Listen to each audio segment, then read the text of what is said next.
وبرکاتہ۔ آج ہم ایک ایسا سبق آموز واقعہ سنیں گے جو ہمیں اخلاص، محبت اور اللہ تعالیٰ کی رحمت کا پیغام دیتا ہے۔ ایک دن حضرت موسیٰ علیہ السلام راستے سے گزر رہے تھے۔ آپ نے ایک چرواہے کو دیکھا جو بڑے سادہ انداز میں اللہ تعالیٰ سے باتیں کر رہا تھا۔ وہ کہہ رہا تھا، اے اللہ، اگر تو میرے پاس ہوتا تو میں تیرے بال سنوارتا، تجھے دودھ پلاتا، تیرے کپڑے صاف کرتا اور تیری خوب خدمت کرتا۔ حضرت موسیٰ علیہ السلام نے یہ سنا تو فرمایا، اللہ تعالیٰ ان چیزوں سے پاک ہے، تم ایسی باتیں نہ کرو، یہ اللہ کی شان کے مطابق نہیں۔ چرواہا یہ سن کر بہت غمگین ہو گیا۔ وہ روتا ہوا وہاں سے چلا گیا اور سوچنے لگا کہ شاید اس کی عبادت قبول ہی نہیں ہوئی۔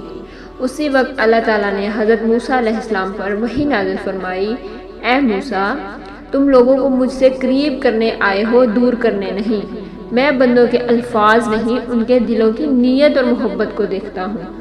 یہ سن کر حضرت موسیٰ علیہ السلام فوراً چرواہے کو ڈھونڈنے نکلے۔ جب وہ ملا تو آپ صلی اللہ علیہ وسلم نے فرمایا، اللہ تعالیٰ تمہاری سچی محبت اور اخلاص سے خوش ہے۔ تم جس سادگی سے اپنے رب کو یاد کرتے تھے وہ اللہ کے نزدیک محبوب ہے۔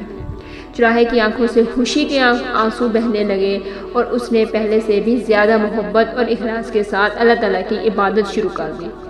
اللہ تعالیٰ ہمارے خوبصورت الفاظ سے زیادہ ہمارے دل کی سچائی، اخلاص اور نیت کو پسند فرماتا ہے۔ ہمیں ہمیشہ عاجزی، محبت اور خلوص کے ساتھ اپنے رب کو یاد کرنا چاہیے۔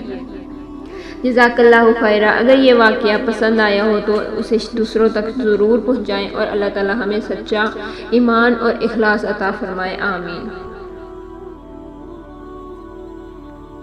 اسی طرح کے واقعات سننے کے لیے میری ویڈیو کو لائک، شیئر اور کمنٹ کریں اور چینل کو سبسکرائب کرنا مت بھولیے۔ شکریہ۔